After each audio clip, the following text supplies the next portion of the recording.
ओम नमो नारायणाय। ओम नमो भगवते वासुदेवाय नमः। जय श्री हरि प्रिय भक्तगणों, स्वागत है आप सभी का आपके अपने चैनल ज्ञान अर्थ में। आप सभी को अगहन पूर्णिमा की हार्दिक शुभकामनाएं। आज आप रसपान करेंगे इस वीडियो में श्री सत्यनारायण भगवान की पावन पवित्र व्रत कथा। पूर्णिमा के दिन सुनी जाने वाली श्री सत्यनारायण जी की व्रत कथा, जिसके रसपान से साधक के सभी दुख दारिद्रता दूर हो जाती है। भगवान श्री सत्यनारायण की कृपा से साधक सभी मनोवांछित फल की प्राप्ति करते हैं। पंचांग के अनुसार हर महीने पूर्णिमा होती है, लेकिन माघ पूर्णिमा का अपना कुछ खास ही महत्व है, जो इस साल 2024 में 15 जनवरी को पड़ रही है। इस पूर्णिमा के दिन व्रत, गंगा स्नान और सत्यनारायण जी की कथा का पाठ करते हैं। कहते हैं, जो व्यक्ति सच्चे मन से पूर्णिमा का व्रत रखता है और श्री हरि विष्णु की विधि विधान से पूजा करता है, उसकी सारी मनोकामनाएं पूर्ण होती हैं। अगर आपने पूर्णमासी का व्रत रखा है तो श्री सत्यनारायण भगवान की इस पावन पवित्र व्रत कथा का अवश्य ही रसपान करें। इस कथा के श्रवण किए बिना व्रत अधूरा माना जाता है, इसलिए सच्ची श्रद्धा से आपको श्री सत्यनारायण का पाठ अवश्य ही श्रवण करना चाहिए। तो आइए श्रोताओं, ध्यान लगाकर रसपान करते हैं श्री सत्यनारायण जी की पावन पवित्र व्रत कथा।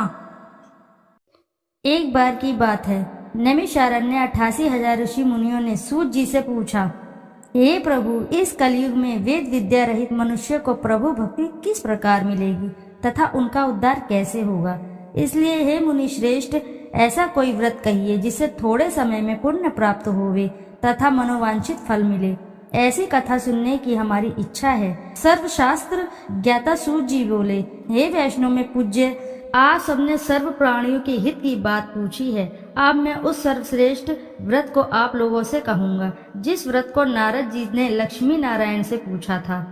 एक समय योगी राज नारद जी दूसरों के हित की इच्छा से अनेक लोकों में घूमते हुए मृत्यु लोक में आ पहुँचे। वहाँ बहुत ही योनियों में जन्मे हुए प्राय सभी मनुष्य को अपने कर्मों के द्वारा अनेक दुखों से पीड़ित देखा। सोचा कि किस यत्न के करने से निश्चय ही इनके दुखों का नाश हो सकेगा। नारद ऐसा मन में सोचकर विष्णु लोक को चले गए।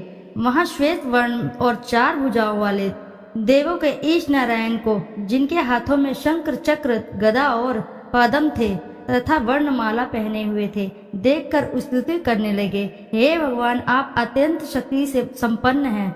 मन तथा वाणी भी आपको नहीं पा सकती है। आपका आदि, मध्य और अंत नहीं है।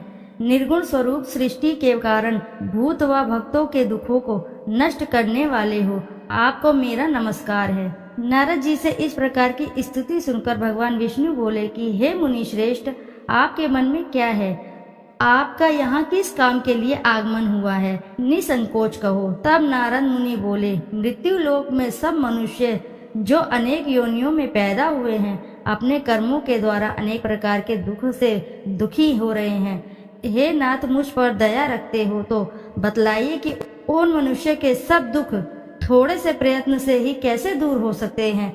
श्री भगवान जी बोले, हे नारद, मनुष्य की भलाई के लिए तुमने बहुत अच्छी बात पूछी है। जिस व्रत के करने से मनुष्य मोह से छूट जाता है, मैं कहता हूँ, सुनो, बहुत पुण्य देने वाला है। स्वर्ग तथा मनुष्य लोक दोनों में दुर्लभ एक उत्तम व्रत है। आज मैं प्रेमवश होकर तुमसे कहता हूँ, सत्यनारायण का यह व्रत अच्छी तरह से विधि विधान करके मनुष्य तुरंत ही यहाँ सुख भोग कर मरने पर मोक्ष को प्राप्त होता है। श्री भगवान के वचन नारद सुनकर बोले, उस व्रत का क्या फल है, क्या विधान है, किसने यह व्रत किया और किस दिन यह व्रत करना चाहिए? विस्तार से बताइए। भगवान बोले, दुख शोक आदि को दूर करने वाला, धन धान्य को बढ़ाने वाला, सौभाग्य तथा संतान को देने वाला यह व्रत सब स्थानों पर विजयी करने वाला है। भक्ति और श्रद्धा के साथ किसी भी दिन मनुष्य श्री सत्यनारायण भगवान की शाम के समय ब्राह्मणों और बंधुओं बांधवों के साथ धर्मपरायण होकर पूजा करे। भक्ति के भाव से नैवेद्य केले का खम्भ, घी, दूध और गेहूं का चूर्ण, सवाया लेवे गेहूं के अनुभव में साठी का चूर्ण, शक्कर तथा गुड़ ले और सब भक्षण योग्य पदार्थ जमा करके भगवान को अर्पण कर देवे। तथा बंधुओं सहित ब्राह्मण को भोजन कराएं। तत्पश्चात स्वयं भोजन करें, नित्य गीत आदि का आचरण करें, सत्यनारायण भगवान का स्मरण करते हुए समय व्यतीत करें। इस तरह के व्रत पर मनुष्य की इच्छा निश्चित पूरी ही हो जाती है। विशेषकर कली काल में भूमि पर यही मोक्ष का सरल उपाय है। सूत जी बोले, हे ऋषियों, जिन्होंने पहले इस समय व्रत को किया है उनका वृत्तांत कहता हूँ, ध्यान से सुनो। सुंदर काशीपुरी नगरी में अति निर्धन ब्राह्मण रहता था। वह भूख और प्यास से बेचैन हुआ नित्य ही पृथ्वी पर घूमता था। ब्राह्मणों से प्रेम करने वाले भगवान ने ब्राह्मण को दुखी देखकर बूढ़े ब्राह्मण का रूप धारण कर उसके पास जाकर आदर से पूछा, हे विप्र, नित्य दुखी हुआ पृथ्वी पर क्यों घूमता है? हे श्रेष्ठ ब्राह्मण, यह सब मुझसे कहो, मैं सुनना चाहता हूँ। ब्राह्मण बोला, मैं बहुत निर्धन ब्राह्मण हूँ, भिक्षा के लिए पृथ्वी पर फिरता हूँ। हे भगवान, यदि आप इसका उपाय जानते हो तो कृपा करके कहो। वृद्ध ब्राह्मण बोला कि सत्यनारायण भगवान मनोवांछित फल देने वाले हैं, इसलिए हे ब्राह्मण, तू उनका पूजन कर, जिसके करने से मनुष्य के सब दुखों से मुक्त मिलती है। ब्राह्मण को व्रत सारा विधि विधान बतलाकर बूढ़ा ब्राह्मण का रूप धारण करने वाले सत्यनारायण भगवान अंतर्धान हो गए। जिस व्रत को वृद्ध ब्राह्मण ने बतलाया, मैं उसका अवश्य करूंगा। यह निश्चय करने पर उस ब्राह्मण को भी नींद नहीं आई। वह सवेरे उठ गया, सत्यनारायण के व्रत का निश्चय कर भिक्षा के लिए चला। उस दिन उसको भिक्षा में बहुत सा धन मिला, जिससे बंधु बांधवों के साथ उसने सत्यनारायण का व्रत किया। वह ब्राह्मण सब दुखों से छूटकर अनेक प्रकार की संपत्तियों से युक्त हुआ। उस समय से वह ब्राह्मण हर मास व्रत करने लगा। इस तरह सत्यनारायण भगवान के व्रत को जो करेगा, सब पापों से छूटकर मोक्ष को प्राप्त होगा। आगे जो पृथ्वी पर सत्यनारायण व्रत करेगा, वह मनुष्य सब दुखों से छूट जाएगा। इस तरह नारद जी ने सत्यनारायण का कहा हुआ यह व्रत तुमसे कहा। हे विप्र, अब मैं और कहूँ? ऋषि बोले, हे मुनिवर, संसार में इस ब्राह्मण से सुनकर किस किस ने इस व्रत को किया, हम सब वह सुनना चाहते हैं। इसके लिए हमारे मन में श्रद्धा है। सूत जी बोले, हे मुनियों, जिस जिसने इस व्रत को किया है वह सब सुनो। एक समय एक ब्राह्मण और धन ऐश्वर्य के अनुसार बंधु बांधवों के साथ व्रत करने को तैयार हुआ। उसी समय एक लकड़ी बेचने वाला बूढ़ा आदमी वहां आया और बाहर लकड़ियों को रखकर ब्राह्मण के मकान में गया। प्यास से दुखी लकड़हारा उनको व्रत करते देख ब्राह्मण को नमस्कार करके पूछने लगा कि आप यह क्या कर रहे हैं और इसका करने से क्या फल मिलता है, कृपया करके मुझे कहो। ब्राह्मण ने कहा, सब मनोकामनाओं को पूर्ण करने वाला यह सत्यनारायण व्रत है। इसकी ही कृपा से मेरे यहाँ धन धान्य की आदि की वृद्धि हो रही है। ब्राह्मण से व्रत के बारे में यह जानकर लकड़हारा बहुत प्रसन्न हुआ। चरणामृत लेकर और प्रसाद खाने के बाद अपने घर को आया। लकड़हारे ने मन में इस व्रत का संकल्प लिया, आज ग्राम में लकड़ी बेचने से जो धन मिलेगा उसी से सत्यनारायण देव का उत्तम व्रत करूंगा। यह मन में विचार कर कर वह बूढ़ा लकड़हारा लकड़ियां अपने सर पर रख कर जिस घर में धनवान लोग रहते थे वह ऐसे सुंदर नगर में गया। उस दिन वहां पर बूढ़े का उन लकड़ियों का दाम पहले दिनों से चौगुना मिला। तब वह बूढ़ा लकड़हारा दाम ले और अति प्रसन्न होकर अपने पक्के केले की फली, शक्कर, घी, दूध, दही और गेहूं का चूर्ण इत्यादि सत्यनारायण भगवान के व्रत की कुल सामग्रियों को लेकर अपने घर गया। फिर उसने अपने भाइयों को बुलाकर विधि विधान के साथ भगवान का पूजन किया और व्रत भी किया। उस व्रत के प्रभाव से बूढ़ा लकड़हारे धन धान्य आदि से युक्त हुआ और संसार के समस्त सुख भोग कर बैकुंठ को चला गया। श्री सूत जी बोले, हे श्रेष्ठ मुनियों, अब मैं आगे की कथा कहता हूँ। प्राचीन काल में उल्कामुख नाम का एक महान ज्ञानी राजा रहता था। वह जितेंद्रिय और सत्यवक्ता था। प्रतिदिन मंदिरों में जाता था, गरीबों में धन देकर उनके दुख दूर करता था। उसकी पत्नी कमल के समान सुंदर मुख वाली और सती साध्वी थी। एक दिन भद्रशिला नदी के तट पर वह दोनों विधि विधान सहित श्री सत्यनारायण भगवान का व्रत कर रहे थे। उस समय वहां पर साधु नामक एक वैश्य आया। उसके पास व्यापार के लिए बहुत सा धन था। वह वैश्य नाव को नदी किनारे पर ठहराकर राजा के पास आया। राजा को व्रत करते हुए देखकर उसने विनम्रता पूर्वक पूछा, हे राजन, यह आप क्या कर रहे हैं? मेरी सुनने की इच्छा है, कृपया आप यह मुझे भी समझाएं। महाराज उल्कामुख ने कहा, हे साधु वैश्य, मैं अपने बंधु बांधवों के साथ पुत्र की प्राप्ति के लिए ये श्री सत्यनारायण भगवान का व्रत व पूजन कर रहा हूँ। राजा के वचन सुनकर साधु नामक वैश्य ने आदर से कहा, हे राजन, मुझे भी इसका संपूर्ण विधि विधान बताएं। मैं भी आपके कहे अनुसार इस व्रत को करूँगा। मेरी भी कोई संतान नहीं है। मुझे विश्वास है इस उत्तम व्रत को करने से अवश्य ही मुझे संतान की प्राप्ति होगी। राजा से इस व्रत के सब विधान सुनकर व्यापार से निवृत्त हो वह वैश्य सुखपूर्वक अपने घर आया। उसने अपनी पत्नी को संतान देने वाले उस व्रत के विषय में सुनाया और प्रण लिया कि जब मेरे संतान होगी तब मैं इस व्रत को करूँगा। वैश्य ने यह वचन अपनी पत्नी लीलावती से भी कहे। एक दिन उसकी पत्नी लीलावती श्री सत्यनारायण भगवान की कृपा से गर्भवती हो गई। 10वें महीने में उसने एक अति सुंदर कन्या को जन्म दिया। दिनों दिन वह कन्या इस तरह बढ़ने लगी जैसे शुक्ल पक्ष को चंद्रमा बढ़ता है। कन्या के नाम उन्हें कलावती रखा। तब लीलावती ने मीठे शब्दों में अपने पति को याद दिलाया कि आपने जो भगवान का व्रत करने का संकल्प लिया था, अब आप उसे पूरा कीजिए। साधु वैश्य ने कहा, हे प्रिय, मैं कलावती के विवाह पर इस व्रत को करूंगा। इस प्रकार अपनी पत्नी को आश्वासन दे वह व्यापार करने विदेश चला गया। कलावती पितृगृह में वृद्धि को प्राप्त हो गई। लौटने पर साधु ने जब नगर में सखियों के साथ अपने वयस्क पुत्री को खेलते हुए देखा तो उसे उसके विवाह की चिंता हुई। तब उसने एक दूत को बुलाकर कहा कि उसकी पुत्री के लिए कोई सुयोग्य वर देखना चाहिए। दूत साधु नामक वैश्य की आज्ञा पाकर कंचन नगर पहुंचा और देखभाल कर वैश्य की कन्या के लिए एक सुयोग्य वाणिक पुत्र ले आया। उस सुयोग्य लड़के के साथ साधु नामक वैश्य ने अपने बंधु बांधवों सहित प्रसन्नचित्त होकर अपनी पुत्री का विवाह कर दिया। दुर्भाग्य से वह विवाह के समय भी सत्यनारायण भगवान की व्रत करना भूल गया। इस पर श्री सत्यनारायण भगवान अत्यंत क्रोधित हो गए। उन्होंने वैश्य को श्राप दिया कि तुम्हें दारुण दुख प्राप्त होगा। और फिर अपने कार्य में कुशल वह वैश्य अपने दामाद सहित नावों का बेड़ा लेकर व्यापार करने के लिए सागर के समीप स्थित रत्नसारपुर नगर में गया। रत्नसारपुर पर चंद्रकेतु नामक राजा राज करता था। दोनों ससुर जमाई चंद्रकेतु राजा के उस नगर में व्यापार करने लगे। एक दिन भगवान सत्यनारायण की माया से प्रेरित एक चोर राजा चंद्रकेतु का धन चुराकर भाग रहा था।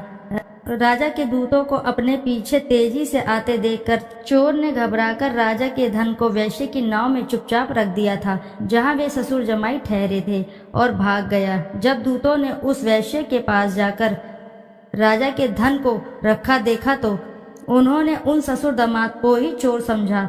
वे उन ससुर दामाद को दोनों को ही बांधकर ले गए और राजा के समीप जाकर बोले, आपका धन चुराने वाले ये दो चोर हम पकड़कर लाए हैं, देखकर आज्ञा दे। तब राजा ने बिना उस वैश्य की बात सुने ही उन्हें कारागार में डालने की आज्ञा दे दी। इस प्रकार राजा की आज्ञा से उनका कारावास में डाल दिया गया तथा उनका सारा धन भी छीन लिया गया। सत्यनारायण भगवान के श्राप के कारण उस वैश्य की पत्नी लीलावती व पुत्री कलावती भी घर पर बहुत दुखी हुई। उनका सारा धन चोर चुरा कर ले गए। मानसिक व शारीरिक पीड़ा तथा भूख प्यास से अति दुखी हो भोजन की आस में कलावती एक ब्राह्मण के घर गई। उसने ब्राह्मण को श्री सत्यनारायण भगवान का व्रत विधि पूर्वक करते देखा। उसने कथा सुनी तथा श्रद्धा पूर्वक प्रसाद ग्रहण कर रात को घर आई। माता ने कलावती से पूछा, हे पुत्री, तू अब तक कहाँ रही? मैं तेरे लिए बहुत चिंतित थी। माता के शब्द सुन कलावती बोली, हे माता, मैंने एक ब्राह्मण के घर श्री सत्यनारायण भगवान का व्रत होते देखा और मेरी भी उस उत्तम व्रत को करने की इच्छा है। माता ने कन्या के वचन सुनकर सत्यनारायण भगवान के पूजन की तैयारी की। उसने बंधुओं सहित श्री सत्यनारायण भगवान का पूजन कर वह व्रत किया कि वर मांगा कि मेरे पति और दामाद शीघ्र ही घर लौट आएं। साथ ही विनती की, हे प्रभु, अगर हमसे कोई भूल हुई हो तो आप हम सबका अपराध क्षमा करो। श्री सत्यनारायण भगवान इस व्रत से प्रसन्न हो गए। उन्होंने राजा चंद्रकेतु को स्वप्न में दर्शन देकर कहा, हे राजन, जिन दोनों वैश्यों को तुमने बंदी बनाकर रखा है वे निर्दोष हैं, उन्हें प्रातः ही छोड़ दो। उनका सब धन जो है तुमने अधिग्रहित किया है वह लौटा दो, अन्यथा मैं तुम्हारा राज्य, धन, पुत्र आदि सब नष्ट कर दूंगा। राजा से ऐसे वचन कहकर भगवान अंतर्ध्यान हो गए और फिर प्रातःकाल राजा चंद्रकेतु ने दरबार में सबको अपना स्वप्न सुनाया और सैनिकों को आज्ञा दी कि दोनों वैश्यों को कैद से मुक्त कर दरबार में ले आए। दोनों ने आते ही राजा को प्रणाम किया। राजा ने कोमल वचनों से कहा, हे महानुभावों, तुम्हें अज्ञानतावश ऐसा कठिन दुख प्राप्त हुआ है। अब तुम्हें कोई भी भय नहीं है, तुम मुक्त हो। इसके बाद राजा ने उनको नए नए वस्त्राभूषण पहनाए तथा उनका जितना धन लिया था उससे दुगना लौटाकर उन्हें आदर से विदा किया। दोनों वैश्य अपने घर को चल दिए। श्री सूत जी ने कहा, वैश्य ने यात्रा आरंभ की और अपने घर को चला। उनके थोड़ी दूर आगे बढ़ने पर दंडी वेशधारी श्री सत्यनारायण भगवान ने उसकी परीक्षा लेने हेतु उससे पूछा, हे वैश्य, तेरी नाव में क्या है? अभिमानी वाणिक हंसता हुआ बोला, हे दंडी, आप क्यों पूछते हैं? क्या धन लेने की कामना है? मेरे नाव में तो बेल के पत्ते भरे हैं। वैश्य के ऐसे वचन सुनकर दंडी वेशधारी श्री सत्यनारायण भगवान बोले, तुम्हारा वचन सत्य हो। ऐसा कहकर वे वहां से चले गए और कुछ दूर जाकर समुद्र के तट पर बैठ गए। दंडी महाराज के जाने के पश्चात वैश्य ने नित्य क्रिया से निवृत्त होने के बाद नाव को ऊंची उठी देखकर अचंभा किया तथा नाव में बेल पत्ते आदि देखकर मूर्छित हो जमीन पर गिर पड़ा। मूर्छा खुलने पर अति शोक करने लगा।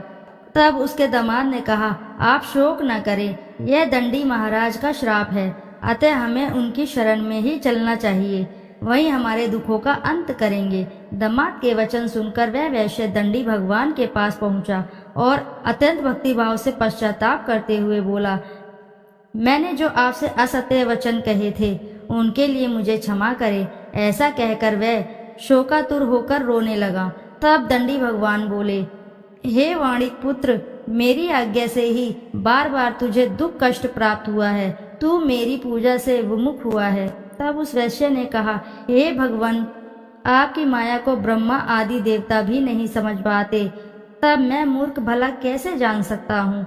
आप प्रसन्न होइए, मैं अपनी क्षमता अनुसार आपकी पूजा करूँगा। मेरी रक्षा कीजिए और मेरी नौका को पहले के समान धन से परिपूर्ण कर दीजिए। उसके भक्ति से परिपूर्ण वचन सुनकर श्री सत्यनारायण भगवान प्रसन्न हो गए और उसकी इच्छा वर देकर अंतर्धान हो गए। तब ससुर और दामाद दोनों ने नाव पर आकर देखा कि नाव धन से परिपूर्ण है। फिर वह विधि विधान से भगवान सत्यनारायण का पूजा कर साथियों सहित अपने घर को चला। जब वह अपने नगर के निकट पहुंचा तब उसने एक दूत को अपने घर पर भेजा।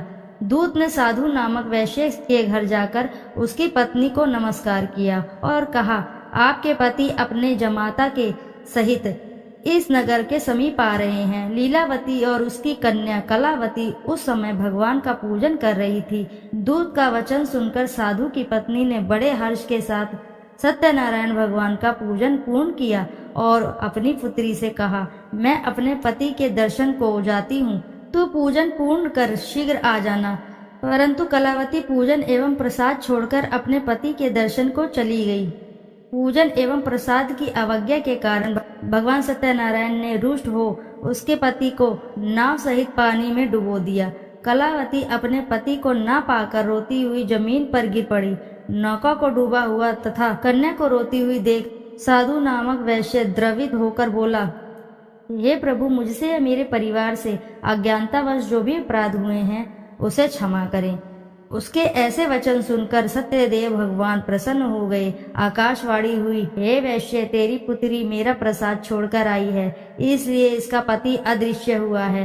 यदि वह घर पर जाकर प्रसाद ग्रहण करके लौटे तो इससे उसका पति अवश्य मिलेगा। आकाशवाणी सुनकर कलावती ने घर पहुंचकर प्रसाद ग्रहण किया और फिर आकर अपने पति को पूर्व रूप में पाकर वह अति प्रसन्न हुई तथा उसने अपने पति के दर्शन किए। तत्पश्चात साधु वैश्य ने वहीं बंधु बांधवों सहित सत्यदेव का विधि पूर्वक पूजन किया। वह इस लोक के सभी प्रकार के सुख भोग कर अंत में मोक्ष को प्राप्त हुआ। श्री सूत जी बोले, हे ऋषिगण, मैं एक और कथा कहता हूँ, आप सभी ध्यान से सुनो। सदा प्रजा के लिए चिंतित टुंडुकध्वज नाम का एक राजा था। उसने भगवान सत्यनारायण का प्रसाद त्याग कर बहुत कष्ट पाया। एक समय राजा वन में वन्य पशुओं को मारकर बड़ के वृक्ष के नीचे आया। वहां उसने ग्वालों को भक्ति भाव से बंधु बांधवों सहित श्री सत्यनारायण जी का पूजा करते देखा, परंतु राजा देखकर भी अभिमान के कारण ना तो वहां गया, न ही वह सत्यदेव भगवान को नमस्कार ही उसने किया। जब ग्वालों ने भगवान का प्रसाद उसके सामने रखा तो वह प्रसाद छोड़कर अपने नगर को चला गया। नगर में पहुंचकर उसने देखा कि उसका सारा राज्य नष्ट हो गया। वह समझ गया कि यह सब भगवान सत्यनारायण ने रुष्ट होकर किया है। तब वह वन में वापस आया और ग्वालों के समीप जाकर विधि पूर्वक पूजन कर प्रसाद ग्रहण किया तो सत्यनारायण की कृपा से सब कुछ उसको पहले जैसा ही हो गया और लंबे समय तक सुख भोग कर मरणोपरांत वह मोक्ष को प्राप्त हुआ। जो मनुष्य इस सर्वश्रेष्ठ दुर्लभ व्रत को करेगा, श्री सत्यनारायण भगवान की कृपा से उसे धन धान्य की कोई भी कमी नहीं होगी। निर्धन धनी और बंदी बंधनों से मुक्त होकर निर्भय हो जाता है। संतानहीन को प्रसंतान प्राप्त होती है तथा सब इच्छाएं पूर्ण होती हैं। अंत में वह वैकुंठ धाम को जाता है। अब उनके बारे में भी जानिए जिन्होंने पहले से इस व्रत को किया है। अब उनके दूसरे जन्म की कथा भी सुनिए। शतानंद नामक वृद्ध ब्राह्मण ने सुदामा के रूप में जन्म लेकर श्री कृष्ण की भक्ति एवं सेवा कर वैकुंठ प्राप्त किया। उल्का मुख नामक राजा दशरथ बने और श्री रंगनाथ का पूजन कर मोक्ष को प्राप्त हुए। साधु नाम के वैश्य ने धर्मात्मा व सत्य प्रतिज्ञ राजा मोरध्वज बनकर अपने पुत्र को आरे से चीर कर वैकुंठ धाम प्राप्त किया। महाराज टुंडुकध्वज स्वयंभू मनु बने। उन्होंने बहुत से लोगों को भगवान की भक्ति में लीन कराकर वैकुंठ धाम प्राप्त किया। लकड़हारा अगले जन्म में गुह नामक निषाद राजा बना, जिसने राम के चरणों की सेवा कर अपने सभी जन्मों को संवार लिया। बोलो जय श्री हरि, जय सत्यनारायण भगवान की जय। तो आइए प्रिय भक्तगणों, अब करते हैं श्री सत्यनारायण जी की आरती।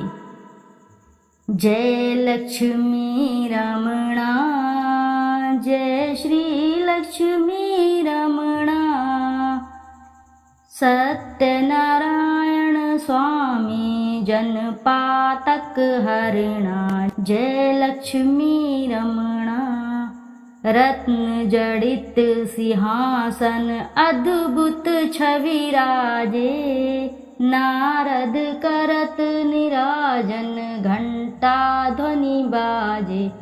जय लक्ष्मी रमणा, प्रकट भये कलि कारण द्विज को दर्श दियो, बूढ़ो ब्राह्मण बन कर कंचन महल कियो। जय लक्ष्मी रमणा, दुर्बल भील कठारो इन पर कृपा करी, चंद्रचूर्ण एक राजा जिनकी विपत्ति हरी। जय लक्ष्मी रमणा, वैश्य मनोरथ पायो श्रद्धा तज दीनी, सो फल भोग्य प्रभु जी फिर स्तुति कीनी। जय लक्ष्मी रमणा, भाव भक्ति के कारण छिन छिन रूप धर्यो, श्रद्धा धारण कीनी तिनको काज सर्यो। जय लक्ष्मी रमणा, ग्वाल बाल संग राजा वन में भक्ति करी, मन वांछित फल दीनो दीन दयाल हरि। जय लक्ष्मी रमणा, चढ़त प्रसाद सवाया कदली फल मेवा, धूप दीप तुलसी से राजी, सत्यदेव जय लक्ष्मी रमणा। श्री सत्यनारायण जी की आरती जो कोई नर गावे, कहत शिवानंद स्वामी मन वांछित फल पावे, जय लक्ष्मी रमणा। तो प्रिय भक्तगणों, प्रेम से बोलो जय श्री सत्यनारायण जी की जय। यदि आपको कथा अच्छी लगी है तो वीडियो ज़रूर लाइक करें, साथ ही चैनल को सब्सक्राइब करें। एक बार अपनी सच्ची श्रद्धा से कमेंट बॉक्स में ज़रूर लिख दें, जय श्री सत्यनारायण जी की जय। फिर मिलते हैं आपसे ऐसी ही किसी कथा कहानी में। जब तक के लिए नमस्कार।